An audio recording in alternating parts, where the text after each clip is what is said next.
Baik, shalom. Selamat pagi untuk semua. Ada sukacita, Bang. Kalau Satan ada sukacita, jawab damai di hari. Ada sukacita?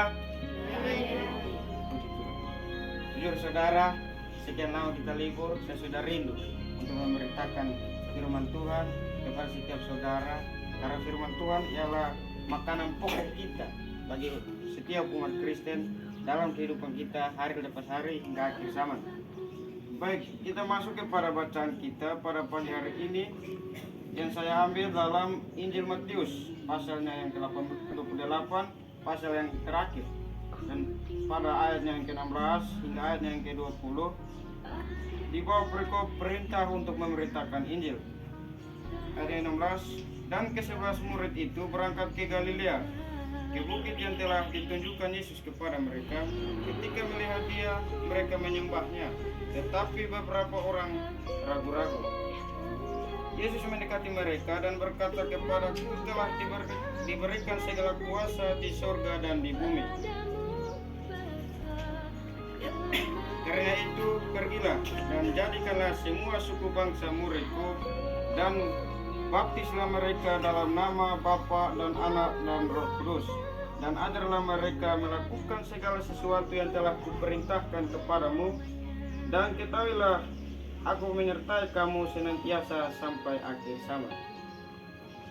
Sungguh luar biasa saudara pembacaan kita pada pagi hari ini, yang mana Tuhan memberikan suatu amanat kepada kita untuk memberitakan Injil, memberitakan firman Tuhan kepada setiap saudara dan saya, supaya kita mengerti bahwasanya suatu amanat adalah suatu perintah langsung daripada Kristus kepada kita melalui Bible, melalui Alkitab kita orang Kristen, untuk bagaimana kita mengerti tentang kehidupan dan kesengsaraan Yesus di atas kayu salib untuk menyembuhkan kita, memperbaiki kita, memperbaiki hubungan kita dengan Allah.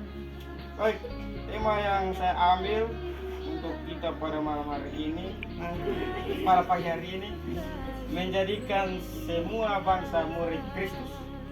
Baik, memegang suatu perintah saudara, bukan sekedar memberitakan Injil, bukan sekedar membaca, mendengar, tembus telinga kanan, telinga kiri, lalu melupakan saja bagi saudara. Tetapi memberitakan, kita harus penuh dengan kuasa Roh Kudus, kita harus penuh dengan kuasa Allah. Karena memberitakan bukan saudara membaca lalu meninggalkan begitu saja, tetapi harus menjadi pedoman dalam kehidupan kita. Kita harus mengatakan bagaimana supaya orang yang mendengar dapat menjadi berkat bagi kehidupan dia dan berkat bagi kehidupan yang membaca dalam kehidupannya hari lepas hari.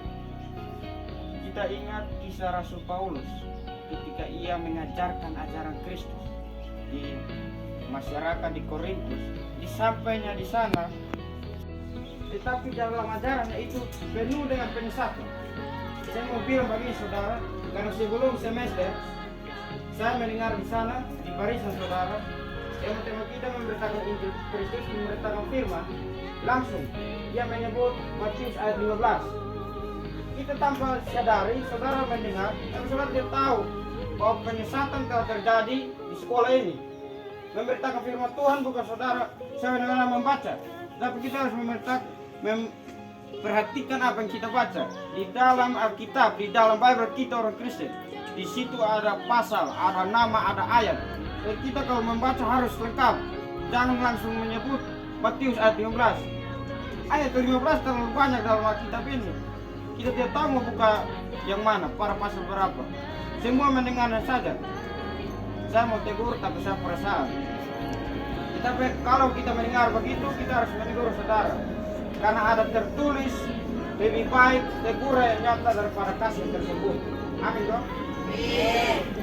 Jadi jangan sekedar membaca dan merenungkan firman Tuhan tanpa memperhatikan apa yang tertulis dalam Alkitab ini. Kita membaca dalam ayat 19, karena itu pergilah dan jadikanlah segala suku bangsa muridku, dan baptislah mereka dalam nama Bapa, Anak dan Roh Kudus. Ini suatu amanat.